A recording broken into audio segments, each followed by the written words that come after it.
Հայաստանում հարցվածներից յուրաքանչյուր չորրորդը իրեն շատ երջանիկ է համարում, 56%-ը բավական երջանիկ։ Հարցվածների 16%-ը ոչ այնքան երջանիկ է, իսկ 4%-ը բոլորովին երջանիկ չէ։ Հարցումն իրականացրել է Երևանի պետհամալսարանի գենդերային հետազոտությունների և առաջնորդության կենտրոնը։ Իդեպ, տղամարդկանց ավելի մեծ մասն է իրեն շատ երջանիկ համարում, քան կանանց։ Եթե տղամարդկանց 30%-ն է իրեն շատ երջանիկ համարում, ապա կանանց 23%-ը։ Մեծ ընտանիքներում ապրող հարցվողներն իրենց ավելի երջանիկ են համարում, քան փոքր ընտանիքներում ապրողները։ Շատ երջանիկ հարցվողների ընտանիքի անդամների միջին թիվը կազմում է 4 հոգի, իսկ բոլորովին երջանիկ իրենց չհամարողների ընտանիքների անդամների թիվը միջինը 3 հոգի է։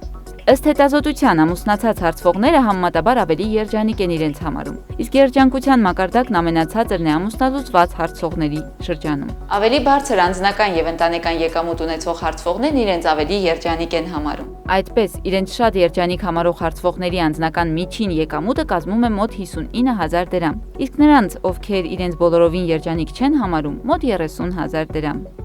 Հետազոտությունը պարզել է, որ առավել երջանիկ են քաղաքական գործիչները, զինված ուժերի ներկայացուցիչները եւ բանկային աշխատողները։ Պակաս երջանիկ են առողջապահության եւ կրթության ոլորտի ներկայացուցիչները։ Իմիջիայլոց տվյալներից պարզ է դառնում, որ ավելի երջանիկ են այն հարցվողները, ովքեր կարևորում են ընկերներին, հանգիստը, ժամանցը, կրոնը, եւ պակաս երջանիկ են նրանք, ովքեր կարևորում են քաղաքականությունը եւ հարուստ լինելը։